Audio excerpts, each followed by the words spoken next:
Hello and welcome back. My name's Rosie. And I'm Paul. And this is Sinister. Welcome back.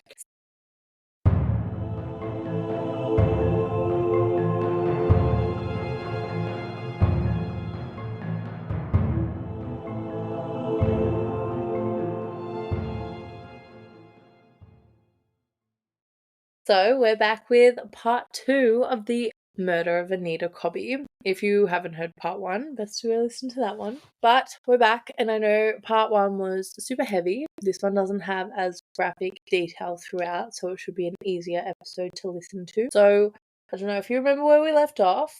Or we left off with the stolen car bringing police attention to Les Murphy, John Travers, and Michael Murdoch. It only took police a quick background check to learn of their extremely violent nature and history. John Travers, in particular, became a person of interest with this case as he had the most violent past. He was the ringleader of the gang, and he was the youngest. Yes. That's, I just want to get back in with the case. Knowing all of this about them, it wasn't enough for police to link these men to any crime, besides the car theft. It wasn't enough to link them to Anita's murder. And the sheep shagging, and the barbecues, and the Not enough. child abuse, and... Well, we'll get there. Give me 2 seconds. Sorry, I'm not jumping the... I love how you jump the gun, and you're always jumping the gun to something I'm just about to say.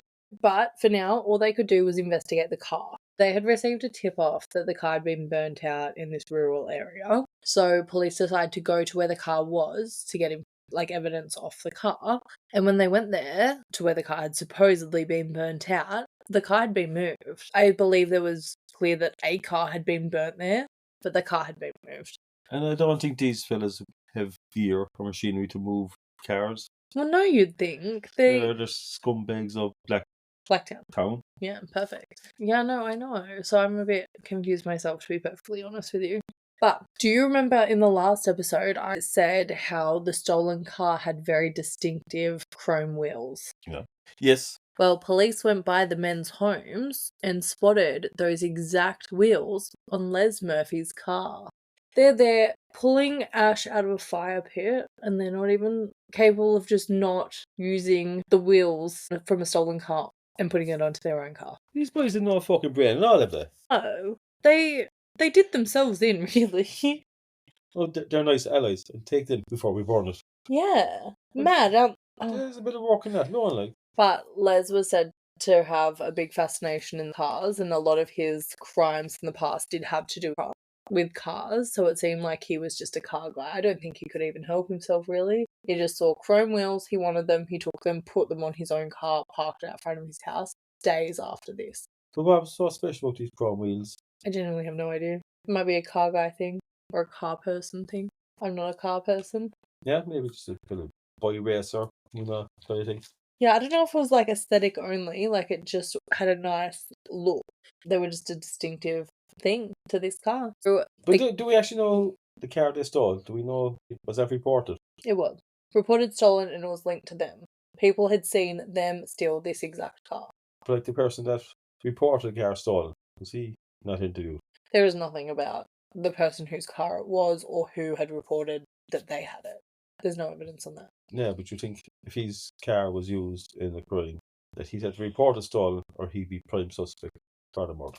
I do believe the person whose car it was did report it stolen, and I believe it was a neighbour of John Travers that witnessed them in the car, because they were watched when they had the bonfire. So anywho, that's still not enough to link them to a murder. The most that can link them to is a car theft, right? I know, but weren't they very fast to bring Anita's husband in for questioning? And they won't bring in the fella that owned the car. But they still don't know for a fact that this car is linked to Anita's murder. All they know is that these men have been reported as having stolen this car that sounds just like a car that was used to abduct a woman that night. Yeah, okay. Yeah. Caught up? No, all good, girl. It's all good. I'm going to keep you up with the old show. Perfect. We loves it. So, in a series of raids in their homes, police ended up arresting the 3 men early in the morning when they were still in bed for the car theft, as that was all they could get them on. So they couldn't link him to the murders, were confident that they had something to do with it, but all they could do was arrest these 3 men for a car theft. And how come the other 2 weren't? Because they weren't linked to the car yet. The person who put in the report hadn't linked the other 2 Murphys to the car. It was just these 3. Yeah. Okay. So apparently, I don't understand this exactly, but John Travers and Michael Murdoch were in bed together. I think they were still in bed. I don't know if they were in bed together necessarily, but they were both in bed at John Travers' house. Well, I suppose if John said, Mike, we're going to bed, he just has to jump in. That's it. He's the, what is it? The leader. ringleader. Yeah. He do a chicken and a sheep. He's surely going to do John as well, or Mike. So, after being arrested, the 3 men's body language was implying to police that they were guilty over more than a stolen car. They appeared sweaty and anxious, and detectives were confident that they had Anita's killers. However, listen to this. This is insane to me. So, I'm getting notes and taking notes here. take notes. When police told the men they were also investigating Anita's murder, all of the 3 men claimed they were watching TV together that night. Leslie and Michael were approved on bail and put under 24-hour surveillance as police really didn't have anything on them to hold them there, but needed to build a case on them. They were so confident, though, that these were the men that had something to do with Anita's murder, that they wouldn't allow them free to do it again, hence the 24-hour surveillance. Is this your man Kennedy now again? Like, is he still the detective? Kennedy is in this. He has a lot to do with this case. I think he's like the lead investigator on this case. Like, if he gets any bit of a note at all, he'll fucking blame his mother for doing the murder. I promise at the end you will love Kennedy. You know? He's here on my notes from day one. I know you from yesterday.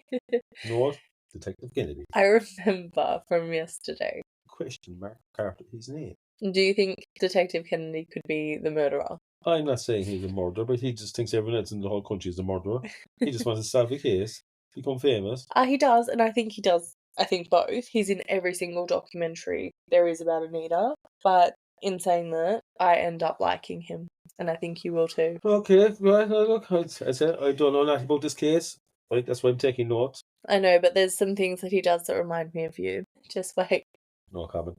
So, triggered warning now for child sexual assault. John had his bail refused due to being wanted in Western Australia for what detectives described as a, quote, pretty savage rape of a young boy in a paddock. So, John was essentially on the run as well. He had apparently held a knife up to this boy's throat while doing that to him and said, "Buck, you bastard, buck, or else I'll slit your throat." So that held enough similarity to Anita's murder that they kept questioning him on that murder. When they had raided John's home, they found a knife smeared in animal blood. John said it was animal blood, not human blood, and then said, quote, "I didn't slit that slut's throat." And how do you know her throat was slit? I don't know if they did actually disclose that to him first. But I suppose going back to the previous episode, did that It was all come out in disclosed. the radio? It would have been disclosed in the radio. But would these dopes actually be listening to a radio? I don't know, but was it just everywhere in the media? News articles? Like, imagine, like, every newspaper. I could imagine it having her face on it or something. Or did they think, was this their fame? They were being famous in Australia. The most gruesome murder in Australia. They're talking about us. Maybe. We did say before, I don't know if you remember when I introduced him initially, but he took pride in his, like, vicious nature. So who knows? However, due to John's response to this, and thankfully the detectives had brain cells, they quickly determined for themselves that John Travers was definitely fucking guilty of murdering Anita by slitting her throat. So they were adamant, as much as he was denying it, they were adamant they had the right person standing across from them. So Detective Sergeant Rosetta said, quote, "His denial was something which was probably more convincing you of his guilt than anything else." Because, I mean, who's saying I didn't slit that slut's throat? He knew how she died. Well, that, but also, too, why has he got so much anger towards her? Like, who is calling someone that passed away a slut? I suppose in their fucked up head, there was 5 of them raped her. then that's what in their head. She was a slut. That's an odd one, yeah. I know, but like fighting with sexual and torture her the one night. Not with her consent, obviously. Mm. No. But they were so fucked up in the head. So simple-minded, cowards, small dicks. Yeah. That's why. Oh, she's a slut. Oh. I know. It's a sick way of looking at it, but they're sick people. So Sergeant Rosetta also said, quote, his use of the word slut was something that made my mind up anyway, that John Travers had in fact been the main perpetrator. I think there's something so disgusting about the use of that word to describe someone that had been brutally murdered, whether you had something to do with it or not, you know? Then let's go back to my previous comments. That's what they would have thought. So while John was being kept locked up, officers found out about a plot to free John from police custody by the other men. Senior homicide detective Kevin Rowie, who was part of the investigating team, said, quote, he attempted to obtain with Leslie Murphy and the others false passports and plans to derail a train at the back of Blacktown police station to create a diversion. Yeah. Where did these dopes get a brain already? How were they going to derail a train? They couldn't fucking find a fucking car with petrol in it. That's true. So, the thing that obviously detectives are thinking is you don't plan a prison escape over a stolen car. And that's all they've currently got John in on. So, detectives found this as further confirmation of their suspicions that John Travers was Anita Cobby's murderer.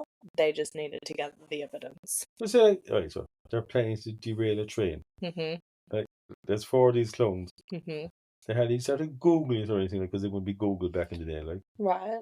So, like, who are they asking? How would detectives find out that they're planning and derailing a train? Imagine if they were just wandering around being like, we're planning on derailing a train. How would we go about that?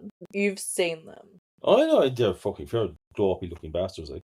Yeah. I don't know how they found out. I'll be honest. I don't Well, I know. suppose like that, no? They'd be so stupid, they'd probably even ask the train driver, Yeah. how could we derail a train? Yeah. So, luckily, given how dumb these people are, unfortunately, John essentially gives police evidence that incriminates him. So John simply asks a sergeant to contact a female acquaintance to bring him some cigarettes in prison. This woman will be known as Miss X throughout this, as since this case, she has been in witness protection. In all documentation legal regarding about this case, she goes by Miss X. John says that Miss X was his auntie and that she would bring him what John needed. Detective Kevin Rowie calls Miss X and arranges a meeting. He met her in a car park in a nearby suburb, hoping to get information off of her about John and his friends. Miss X explained that she was married to John's uncle and that's how she knows him. However, she is clearly terrified of John. She's known him a while, knows what he's capable of, and I think by this point what she really wanted was for him to be locked up, or she feels like she will be safer if he is put away. He's such a live wire. He's no good to the human race. No good to the human race, to the point that someone married to his uncle is terrified of him. Will come out in the future, she's shaking, she's this, she's that. She's petrified of this man, and he's an 18-year-old. It's crazy to me that she's known since he was probably a child. Oh, yeah. If she's married to his uncle, she's bound to know him for a while. Yeah, I don't know. The whole thing. Ick. So she gave, then and there in this car park, she gave Detective Rowie information on what she believed were previous sexual assaults committed by John and discussed his general attitude towards women, which obviously wasn't good. She explained his strange and disturbing behaviour with violence and his regular use of knives. She told the detective that she didn't know for a fact, but she strongly believed that John was involved in Anita Cobby's murder. Detective Rowie asked for her help talking to John and getting some type of confession out of him while taking him cigarettes, which she agrees to. When asked why she would give up a relative, she said, quote, no woman should go through what that lady did. Fair. No, fair enough. Yeah, sure, it's a woman talking from another woman's point of view. Yeah. I think she's a bad bitch. We'll see it, and I think she's amazing. Like, I'm obsessed with this woman. Miss X. Why do you think she's bad, so? No, like, not like a bad bitch. Like, whoa, she's Good. She's good. Okay. We call or bad, so which is good. So the following day, she goes to the police station to meet with John as arranged to see if he says anything of significance to her and the police. Again, she was terrified of John and went into his cell alone to give him cigarettes and to talk to him. So they've left her in a cell with him, essentially. It's never discussed their history together, but given how scared she is of him, I think he's harmed her before. Or she's at least witnessed what he's capable of in some capacity. She just wants to get him off the street. She wants him off the streets. I think he's done enough to her that she's scared enough that she wants him locked away personally. So she went into John's cell, and on returning back to the police, she collapsed. Super emotional, again terrified. Police, including Detective Kevin Rowie, had to carry her up the stairs to the office since she was shaking so much. But once inside, she said, "It's them, it's him." And then she listed all 5 men: John Travers, Michael Murdoch, Leslie Murphy, Gary Murphy, and Michael Murphy. Oh, this was not a recorded. No, this wasn't. So she was in the cell and tried to get a confession. Yeah, just to see if he would talk to her about it. So there's no proof No. of any of Travers saying Any of this. any of this. Nope. So she had to write up a written statement saying exactly what John had told her, but then it was just a matter of her word against his, and they had to prove that. And she really put herself on the firing line. Absolutely. But at least police now know that John will talk to her. Yeah, but like they're just using her. Like, oh, come around an interview room. What? So, fucking sloppy detective work again. Bring back fucking Kennedy. He'd have done this properly. Kennedy was there, I'm sure. No, so I think they're not wanting this to look like she's investigating John. They're not wanting John to know that she's working with police, obviously. What does that say? Sloppy investigator work? Sloppy interview? Where'd you get an investigation over there? Babe, that's all just squiggles. They just look like lines. It's notes. It's detective work. By Miss X. Sloppy interview by Miss X. I read it. Yeah. Madness. Coded work. So, you'll be happy by this. Police next applied for a listening device for her to wear on a visit with John to see what information he would offer up to her. For all they knew, if they sent her in there with a listening device, he could have checked her straight away. We didn't know how. Police didn't know how he was going to react. He's a dope. He wouldn't even think of a listening advice. You're correct. So, she agreed to do this as well. And I think she's awesome. I think she is so tough for being able to do this. She's so scared of him and willing to do this to help police and putting her life at risk to do so. So I think she's amazing for agreeing to all of this, personally. Police apparently got away with this without making John think anything was up by saying to him, "Your auntie's here, you can talk to her. She's already been in once, but she's worried about you, so you can have another talk with her if you like." And he just believed it. But just keep their mouth shut. This is what they said to make it look inconspicuous. This made it sound more conspicuous than anything. Conspicuous? Well, wait.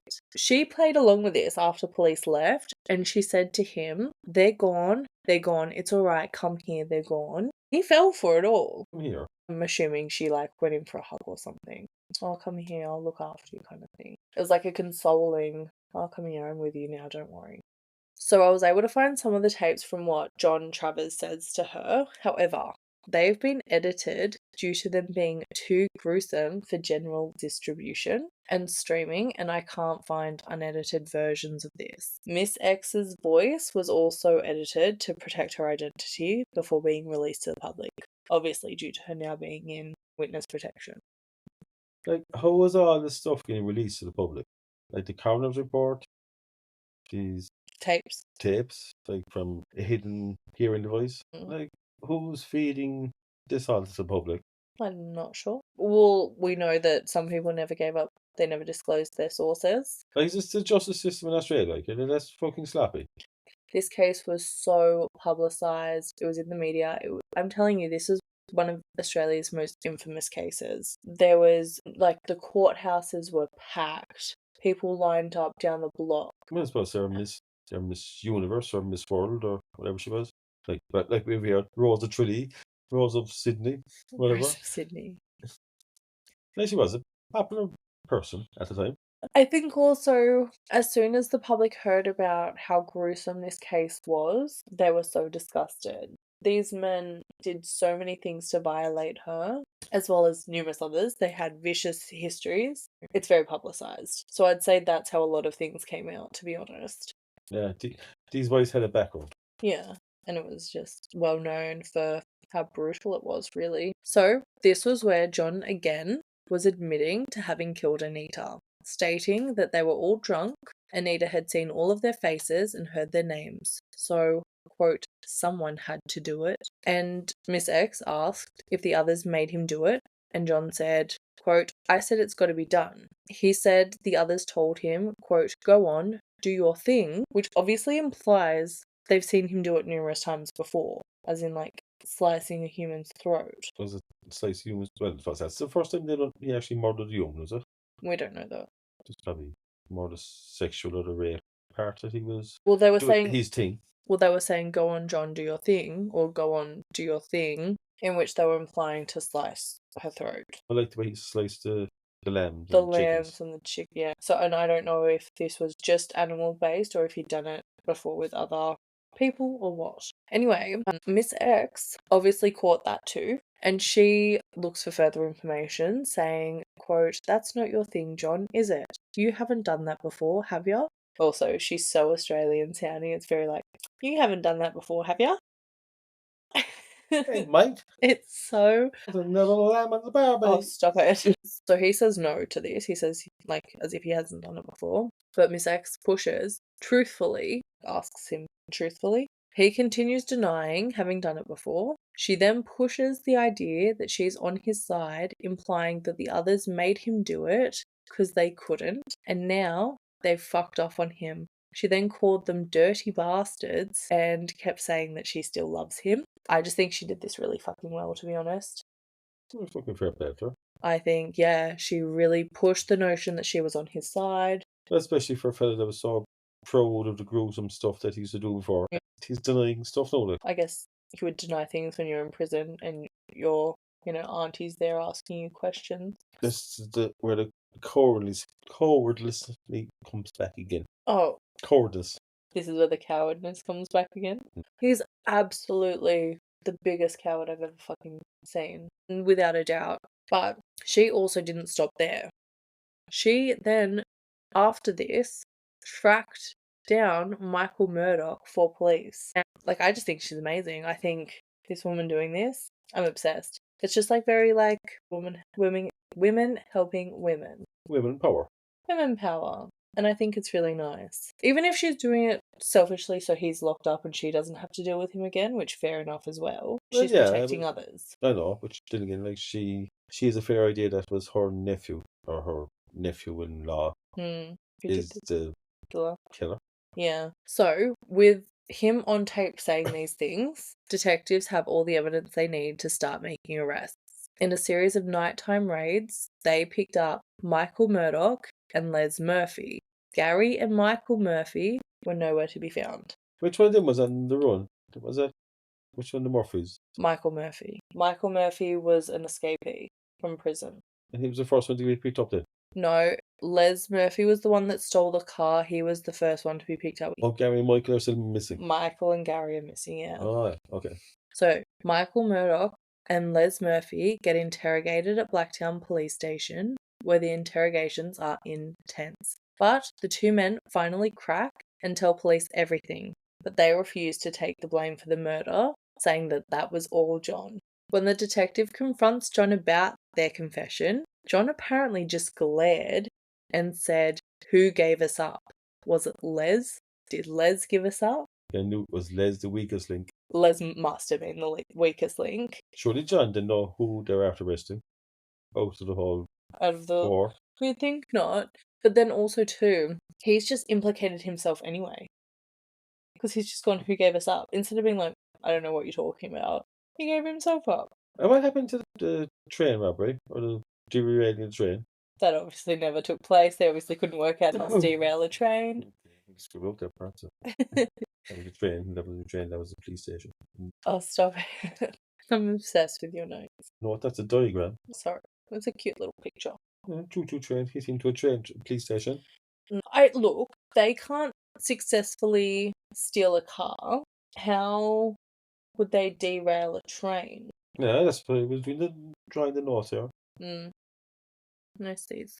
So, Les and Michael's story then was that after they sexually assaulted her, she would have to be killed to prevent any possibility of her identifying them, and that was when the decision to murder her was made. But it was John's decision. Detective Rowie said he has always believed it was always their intention to not only abduct and sexually assault a woman that night, but they were prepared to go further and commit a murder. I mean, John had a knife on him. Are you taking a knife to go and sexually assault someone when you've got 5 men? You don't need a weapon to hold them down. You know, remember in the Kitty Genovese one, and the guy he was obviously going out to commit a murder too, but he was one out. He had a knife to get her to comply, basically. There's 5 of them and 1 small woman. So here's what I suppose so. John, obviously, 17, 18, young fella, leader of the pack, and the man who carry on a knife with me. Yeah, I just think you carry around a knife on you. He was at the pub that night, he was chilling out, going to get drugs, like things like that. For him to have had a knife on him the entire time, to me, indicates that he was planning to hurt someone that night with the knife. Well, it was going to be an easy target. So Detective Rowie has always pushed that he doesn't think the murder took place to prevent identification. He thinks that that was what John always wanted out of that night's abduction of Anita. I suppose out of all the things he clowns on that night, that was probably the best thing to do. The murder? We did discuss this in the last case. If they were going to murder her all along, I wish they'd murdered her earlier. Also, of course, but look, it's probably not a great thing to say, but after what she went through, slit your throat at the end was probably the kindest best outcome done. And it's such a horrible thing, but it's just one of those things where it's like, heaven fucking forbid. I know I would prefer to just have my throat slit than go through all the trauma that she had gone through that night and then have my throat slit. Also, of course, like, people trusted first and take your wallet. Yeah. But no, at least I don't think she would ever came back normal out of what she or deal she went through. Not a chance. Mentally, physically, none of it. So I presume no. Maybe she might have. Maybe counselling might have done it, but I couldn't see it happening. No, I think the trauma that she went through, she would never have been the same regardless. Which is, it's horrible. I think they took so much away from her from the beginning. So the men had ditched the knife either that night or around that time, and the knife used to end Anita's life has never since been found. So that's still missing somewhere. But John told detectives where he bought it. Detectives purchase another knife and show John, who agrees that it's like the one he used to kill Anita. This was like, I don't know if it's called a carving knife, but it's like, it's got these deep serrations. It's almost, I don't know, like a filleting knife or something. Okay. Dagger kind of thing. I can't find it. Yeah. Sharp knife, like a rigid dagger. Yeah, is that what that's called? I don't know personally, but that's what you look at it and you're a bit like, it wasn't even a friendly knife. Oh, it's like cut with a chainsaw, like you can't repair the wound. Yeah. No, it's just, he's sadistic as hell. So, super early in the morning, it was a bit after 4 a.m., on the 24th of February, one of the detectives on the case, this was, I believe, Detective Ian Kennedy, he visits Gary and Grace Lynch with their newfound information. This is when he tells them that they've charged 3 men with Anita's murder, the negative obviously being that there are 2 that they are still looking for. How do you know? Because they've already been told about the other 2 men in John's confession. They're still just trying to find them. So they had like plasters out everywhere. They had their names.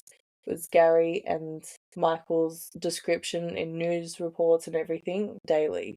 They're trying to find these men. They knew they were also involved. So Gary's response to that was, my God, our little girl, 5 monsters. And I can only imagine how horrific it would be to find out that your child's final moments were up against 5 brutally gruesome monsters that she never really had a chance of fighting off. One by one, police take John, Michael Murdoch, and Les to the scene of the crime to individually get each of their details about what occurred that night.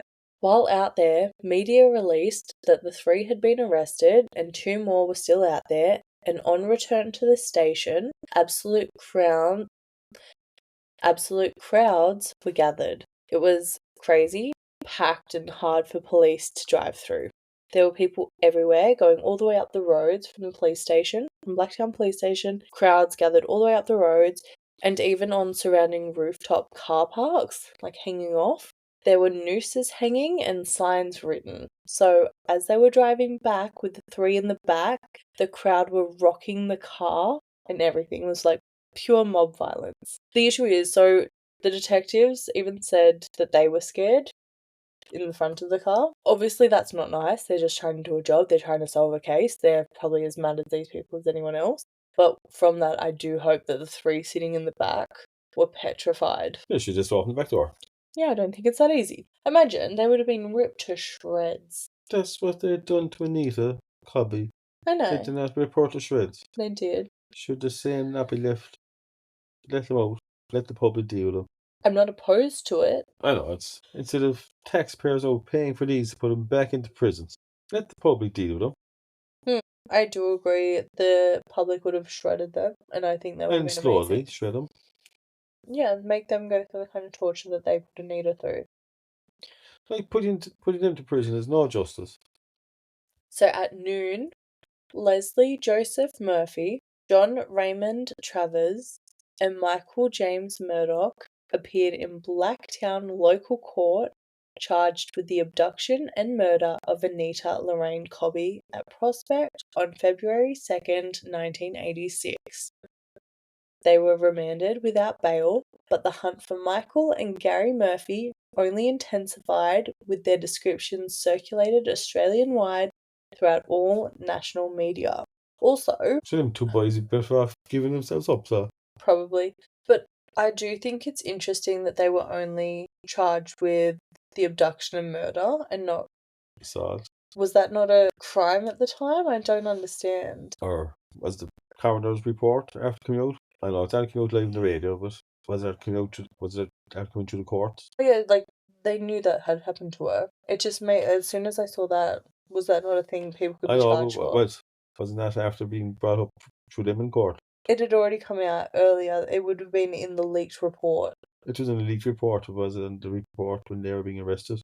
I'm not sure. Was it a coroner's report? It was in the coroner's report because it was the autopsy. Was the coroner after being brought up in front of them in court? Not yet. They go to coroner's court next. Okay, that's when that had come up.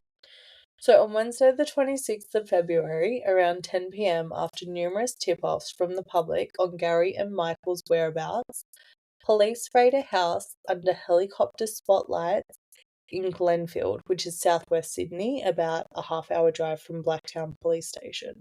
So they hadn't even tried to get very far. I suppose how could they?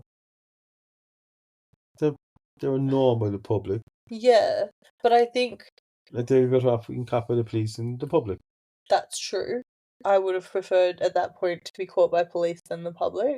But they hadn't been found in early days arrest, so they'd already tried to make an escape kind of thing before their names were out there, and they didn't get further than 30 fucking minutes away. Yeah, but sure, like their face was all over the public news, wanted posters, everything like.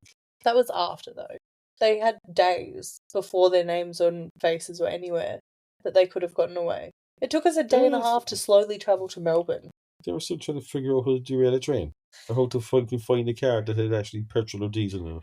And plus, their leader was in prison, so they were just spraying the cinema. That's so true. No, it is so true, because I guess they couldn't make a decision for themselves. So as soon as the police kicked in the front door, Gary ran out the back of the house and directly into what was described as a rather large SWAT man who threw Gary against the fence and onto the ground. That was when they jumped on him and handcuffed him. Gary was so frightened, he urinated all over himself. Typical, won't be surprised at that. Michael Murphy was sat on the lounge, holding a small baby and just staring at everyone that came involved in the raid. So they told Michael to put the baby down, obviously, and once the baby was away from him, they handcuffed him as well. There was a struggle between Detective Ian Kennedy and Michael, and Michael's face was scratched up. Detective Kennedy had stood on his head while patting him down for weapons. Later in court, his defense grilled Detective Kennedy on the witness stand about this, and Kennedy's response was, quote, "Must have happened when I stepped on his head when I arrested him." And obviously the court loved that. Everyone was cheering, super happy about that. There was no, "Oh, I don't know what happened there." I think that's great. I like him a little bit. Frank Kennedy kid. So they drove the two men back to Blacktown police station, where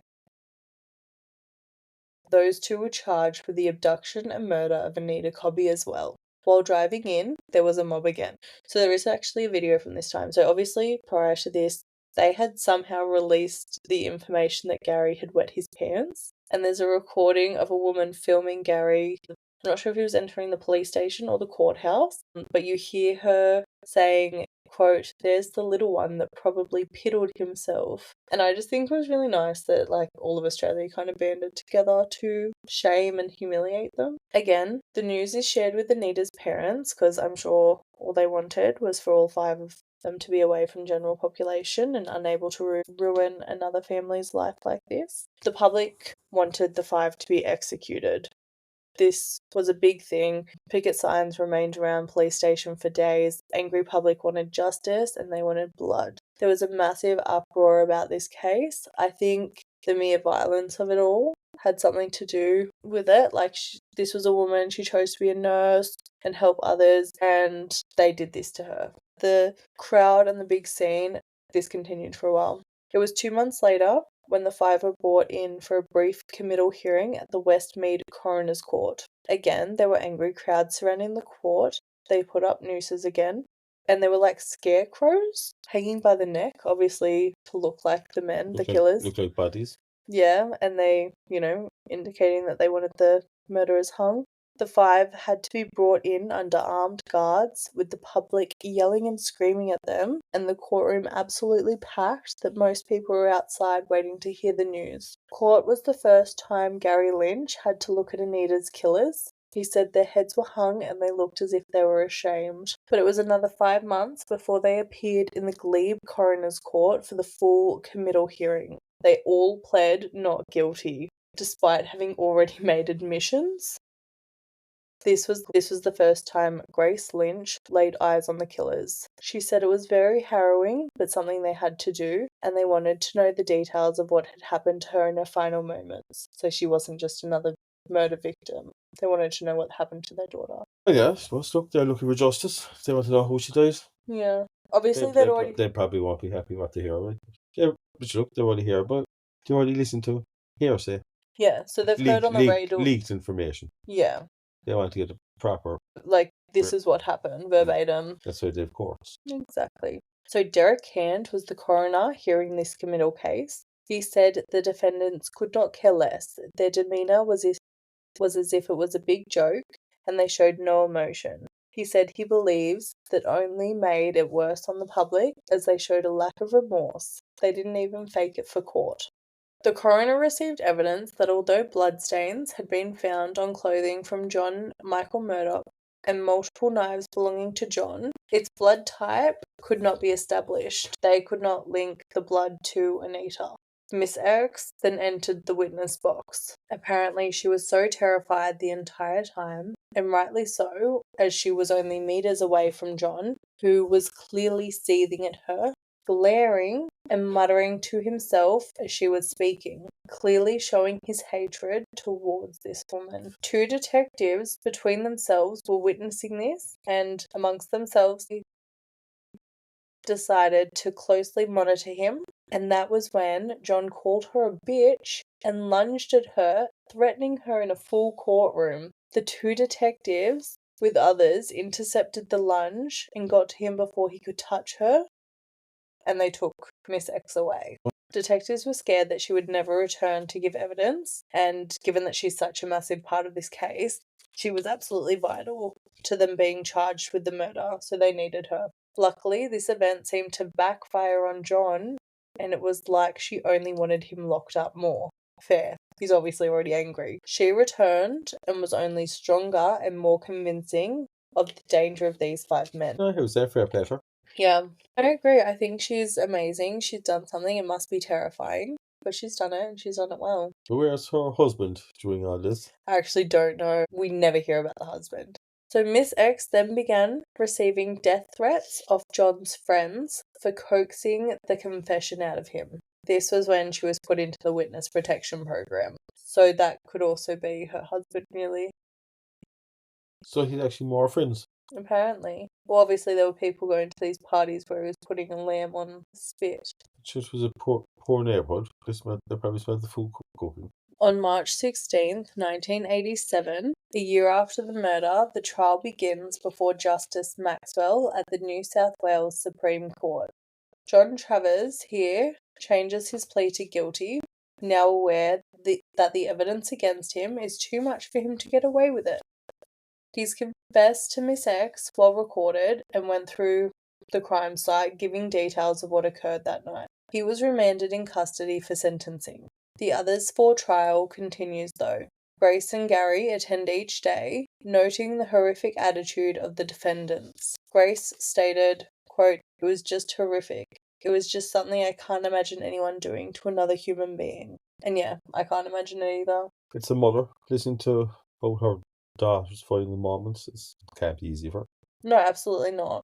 But I think, obviously, particularly it being a mother hearing this about her daughter, horrific. But I think the fact that the details of this case weren't even accessible to the public really shows how disturbing it is. I don't think anyone could handle the details of the case. Yeah, never mind The mother. The mother listening to the whole court of it. No, it'd be absolutely horrific. So the jury, which consisted of 7 men and 5 women, were just as sickened by the evidence. They only became more disgusted when they were taken to the paddock on Reen Road to visit the place Anita had spent her final moments. So they were taken there too, which I've never heard about in a court case. They would. Really? They would be taken. You have to be taken. There was actually a court case not so long ago. It was down in West Cork, and there was actually, he would have been a popular GA man that was murdered on a road crossing. Well, not murdered, knocked down, killed, dead. He would have been very popular in the radios for GA matches. Right. And his court came up, normal Irish justice system, maybe 2-3 years after it happening. Yeah. And so they did our jury and everything, but the driver that knocked it down was drunk, left the scene, was caught after. But during the trial, like that, like they had their jurors set up. But was it a male juror visited the scene in the weekend? And all after the trial was thrown out. Why? Because he visited it? What's the issue? So was the issue kind of to, like, it wasn't part of the court case. To go there? To go there? Well, no. So, like, was he trying to do his own research and fucked up the trial? Your man got away with it for knocking down an elephant for drink driving. Just because a juror went there? Stop it. Because Paddy Palmer was the name of the GA player. Of the what? He was a sports journalist. Okay. Mostly radio. Case dismissed. It was dismissed, and the fella was up for trial in it. I said, left the country and went back home. So I said, case eventually thrown out. That's crazy. Memps thought he's fucking Inspector Clouseau going to the fucking crossroads himself. Is that not something you would do? I'm different. But this fella went back into the court with his jury crowd and trying to convince the jurors that how he was at the scene. Okay. Like he kept his mouth shut, like he didn't get caught going out there. Like he was back bossy about it.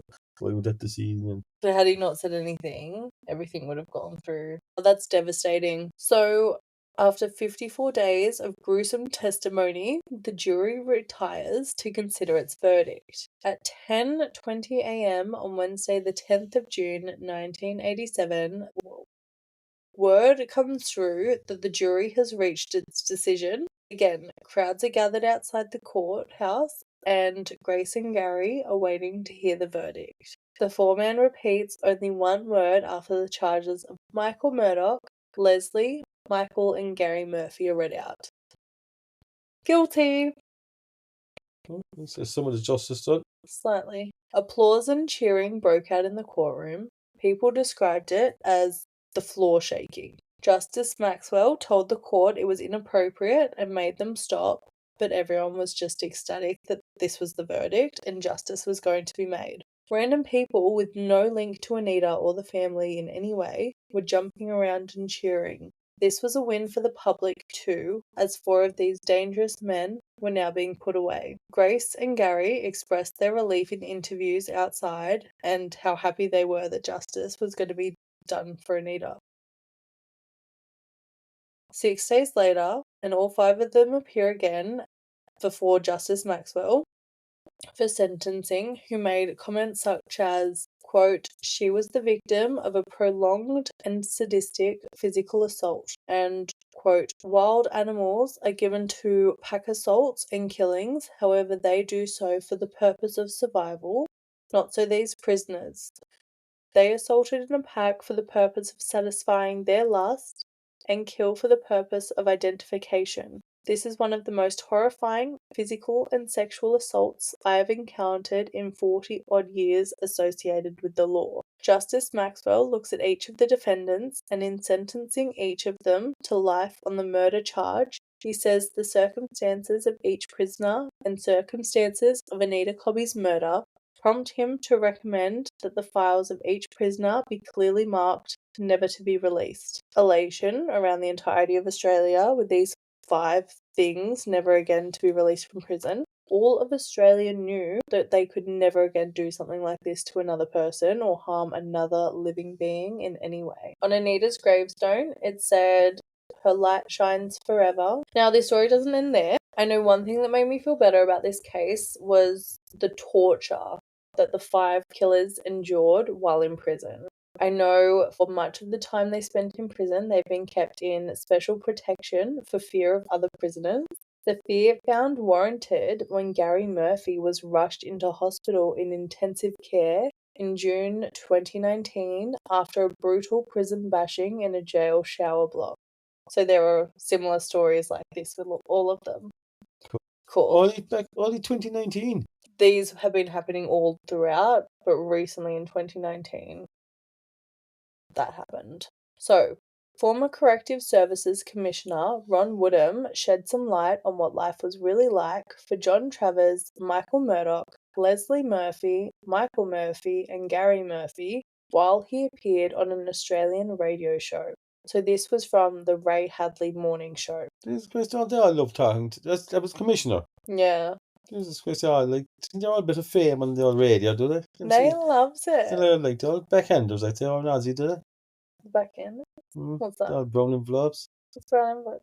Oh, bottles of cash. Oh, a little extra. Yeah, man. Fucking starved Aussie bastards. I think it's like the notoriety, like that I was on the radio. I reckon it has more to do with that. Nah, it's the money. Okay, fair. So, Ron started the interview by saying, "Can I just say what animals these people really were? The night before this murder, they R-worded a sheep and then cut its throat." When Ray asked how hard ringleader John Travers was to manage in jail, Ron responded, "Of the 5. Oh, well, they needed protection. The other crims would have killed them." He further stated how other prisoners found these men absolutely disgusting and regularly wanted to kill them. Were they pussies? Disgusting humans. Could not blame them for wanting to kill them. I wouldn't kill them. I'd make them suffer. Yeah. Make them the sheep. Oh, you're so atrocious. Aye. True. Probably bastards. That's why they picked in a vulnerable woman. 100%.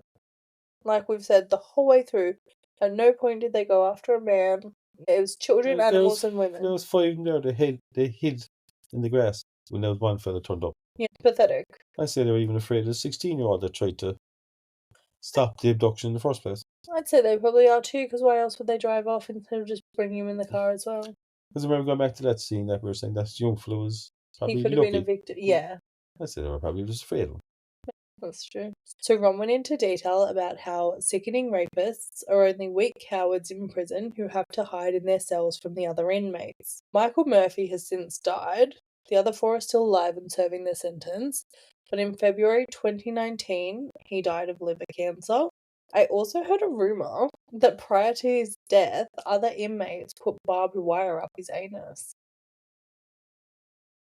Cool. Fitting. If it's true, it's fitting. They dragged Anita through barbed wire. Mm. How would they get barbed wire into a cell? But who cares? Who cares? They get anything in there. Walls in this. I just feel like you can get anything, especially in the 80s. Remember the shanks we saw in Spike Island? And all those random things they had? Like, they had blades, they had this, they had everything. So they get, you have phones, drugs, whatever they want inside there. So yeah. It's not, nothing has changed. No, but like I said, it was a rumour. You get anything what you pay for. You pay for it, you get it. Yeah. So Ray Hadley stated, I don't normally celebrate death. It's something we should be respectful about. But in the case of this bloke, Michael Murphy, his two brothers, and the other creatures, Travers and Murdoch, there'll be no tears shed when they finally go. To which Brodden would have responded, a lot of prisoners feel the same way. John Cobby said of Michael Murphy's death in an interview that he hoped his death was painful for him and stated, 1 down, 5. 4 to go. 4 to go. Misprint. Yeah, we'll try again. There weren't much about dual husband through the whole assist. No, he has his own documentary. I'm not gonna lie, it's not the most interesting thing ever. He didn't look like an interesting fella anyway, so I don't know how he actually got going married to a model. Well, maybe it was her death that traumatized him and sucked the life out of him. I don't know. John Travers' mother also apparently visited him one day and was overheard by police officers saying, I knew you'd do something like this one day after you cut up our cat. What sick fuck. This fucking Travers just can't get any fucking worse, like. Oh, disgusting. Especially, I think of Salem too. Like, we're out there feeding stray cats and we're giving them all names and stuff, and he's there hurting his own pets. So I watched a few news reports from times when the men had ended up in hospital after numerous beatings and things like that that had happened to them in prison, as well as Michael Murphy's death. And there were news reporters smiling while reporting this. Like, news reporters do not smile. They're there, smiling, grins. They were happy. These were happy events for the Australian public. Like, this was the proper justice. Like, the justice was jail him. Yeah. It's what's happening inside now is proper justice. I know, that's why I said you'd be happy. For me personally, I feel like had they died, just gotten the death sentence, that would have been too easy on them. I'm happy that they've spent their time in prison miserable. And in my opinion, Michael Murphy dying of cancer was bullshit because he died too early. So there were even prisoners in there, in the same prisons as these men, for minimum crimes. So you wouldn't think they would hurt a person, and they were caught terrorizing these men. They're just men that everyone truly hates and wants dead. But they don't, they just want them tortured. Now, Anita's parents have since both passed away. Gary died in 2008 at 90 years old, and Grace died in 2013 at 88 years old. So they both lived long lives. Fair play. Yeah. And to end this, I thought I'd discuss John a little, as in John Cobby. John still seems to have a lot of anger towards the 5 men, rightly so, fair. He has been quoted saying he could still smash the fuck out of them, and he thinks about Anita often. He says he often dreams about saving her, and likes that he can rescue her in his dreams when he missed the opportunity to do it in real life. Yeah, but look, hearsay. That's going back. Oh, but if I did this, if I did that. I know. This is from his documentary that I was mentioning. Like, if they were getting back together, going buying a property, why was she staying at his parents? Still? And they were just getting back together after being away for a romantic weekend. And she'd go back to work the following day. Well, was John Cobby, did he go to the casino? Did he go back to the pub? What was he doing tonight that all this happened? Well, no, I think I'm getting How come that her father got an apparition and her best friend got an apparition? What happened to John Cobby? What the fuck did he get? She went crying out to him. I think I'm beginning to catch your skepticism. Was it skepticism? My investigationism. Your cynicalism. My sinisterism. Sinister? Yeah, I get it. I thought the exact same thing. I watched the documentary, and that's why there's not a lot in this from his documentary. The whole time he's talking about how they were getting back together, all this stuff. Then why was she away? Like, why had they, if they'd just spent an amazing weekend together away, why was she back at work 7 a.m. Sunday morning and off drinking with friends Sunday night instead of spending more time with him? Yeah, plus she was only back for a short shift. But also, if we had gone through a 6-week break and then we just decided to get back together, you would not be able to get away from me. There was not a chance I'd go for a 7 to 3 shift at work on a Sunday morning. I would just want to be around you. Like, if I'd just spent a load of time thinking we weren't going to make it. Ah, thanks, James. No, look, I know what you're saying. Yeah, you would want to keep the weekend vibe. I know she was called in to cover a shift. It was a really short shift. Like, you say, where was Cobby? Yeah. What the fuck was he doing? Like, why didn't he collect her from? And why the fuck would he leave her going to such a rough train station? Yeah, that's what I think too. I think there's a lot that just doesn't quite make sense to me when it comes to that documentary. I didn't like Cobby enough from the start. I remember victim number one. He's top of the list I know. on my notes. I remember. But look, regardless, he's, probably a grieving spouse. Just because they were with each other with week. Well, they'd been together for years. I wouldn't say years. They were married. Yeah, they're married. They lost a kid. They went for a break. He came back. He got aggressive that she didn't want another kid. Then they got back together again. I say they were together a couple of years. Okay, I'm sorry. Are you saying that a couple of years isn't a long time? Okay, what age was she when she was murdered? 26. Yeah, and she was 23 when she won the pageant. 20 21. or 20, actually, sorry. 20? Yeah, so they would have been together, I reckon, 5 years at least. Because she started working at the hospital the same year she won the pageant, and they met very quickly. Yeah, but then have to do a tour of Europe. Yeah. Because when the woman wins the Rose of Tralee in this country, Oh, Jesus Christ, yeah. the prize is they get a year off to tour the world. So was that her prize to get to tour Europe? She won the pageant in Sydney. No, he won on a horse, so he took her to Europe because he's romantic like that. I mean, you took me to Europe too, babe. Yeah, you brought me here. So John also wished the men were executed. To clarify, New South Wales abolished the death penalty for murder in 1955. Many, many years before this happened. So that would never have happened anyway, but John expressed being mad about taxpayers' dollars paying to keep them alive, fed, clothed, and housed. Which, fair, I understand that. Look, that's in every country, kid. It is. Again, I do think I'm comfortable with my Australian taxpayers' dollars contributing to them getting tortured, staying alive and being tortured. I'm happy with that. I'm content. There were calls to bring back the death penalty for this case, but obviously that didn't happen. There were also many people that didn't want them executed anyway, as they found that an easy way out. Like me. John Laws, do you remember the guy that leaked the autopsy on the coroner's report? Yeah. So he commented on this, saying, the longer they're in there and the longer they're hated, the better for what they did to that girl. John Travers' mother also spoke about the case, and particularly Anita's parents, saying, I don't think there's a day that's gone by that I haven't felt for those people. To say sorry to them, I mean, there's nothing more you can say than sorry. It's not adequate, it's not enough, but what else can you say? That's it. Yeah, look, that's a fucking cheap shit fucking bit of an alleyway that she came up with. She's not fear for all. Like, she fucking raised a little cunt. I mean, she did. So she was surely wrong when his father was abusing him. Yeah, but also she got sick and they ended up in foster care. Yeah, after husband abusing. Look, she's like trying to fucking mind her own arse. That's the first person you're going to go after if you can't get after the main culprit. What, a family member?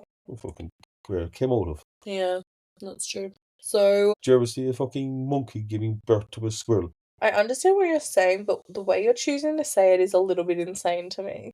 Like, I understand, like, the whole concept of, like, a monkey can't give birth to a squirrel, it gives birth to a monkey, so if the kid's shit, the mum or the parents must be shit too? Is that where you're going with this?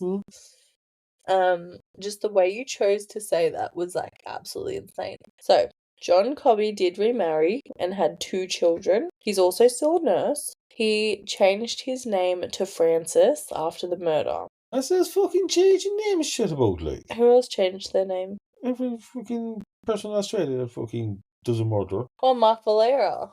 Mm. Oh. What's your name? Fucking Thomas McCarthy or something? So he changed his last name to Francis after the murder. I'd say the name was too much. You know, even him looking up his own name, it's all linked to Anita and everything. And I'd say he was also recognised a lot just for the murder. What's his name, no? It was John. He changed his name to John Francis. However, I don't like John Francis either. He has since changed his and his son's last names to Cobby. So he's Cobby again, and then he changed his son's last names to Cobby. Obviously, now being comfortable with the name again. He's John Cobby again. So he's a meeting partner. He remarried, they had 2 kids, they're not together anymore. The marriage didn't last. But that was the story of Anita Cobby. Interesting, gruesome, happy ending. Bit of everything. It is. It's look, it's such a traumatic case, and I know it's a really heavy one to take in, and there's so many different triggering aspects of it, really. There's so many different touchy subjects throughout it. And fair play to you. There was a lot of investigating, had to go into that, and a lot of work. Yeah. To be fair. Well done. Thank you, babe. To be fair, the investigation started about 4 years ago. And I had 35 pages from then. So, no, that was everything. It was horrible, it was gruesome, but I think it's a story that needs to be shared, and as I said, it's probably the most infamous case in Australia. Yeah, we say like it got all public, got the whole of Australia together, really did. Yeah. I think it is very nice for like the whole unionised Australia getting together to like hate on these people, but no. Look, they're just cowardly scums and feel sorry for the victim, Anita, and her family. Yeah. But just at the end of the day, justice was done. Yeah, and regardless, these men. Justice wasn't done by the justice system, but justice got done after the justice system doing their justice. Yeah, no, I do like that. It does make me happy to hear what happened to them in prison, to be honest. And there is a full radio interview with the commissioner as he goes into detail of the torture that happened to them in prison, kind of thing. I just shortened it. But that's everything I have on this case. It was a case that had everything. Yeah, well, thank you for listening. Thank you for having me. I'll always have you. Cool. And can't wait for the next case. Can't wait to. Bring it on. Alright, well, we will see you next week. Bye.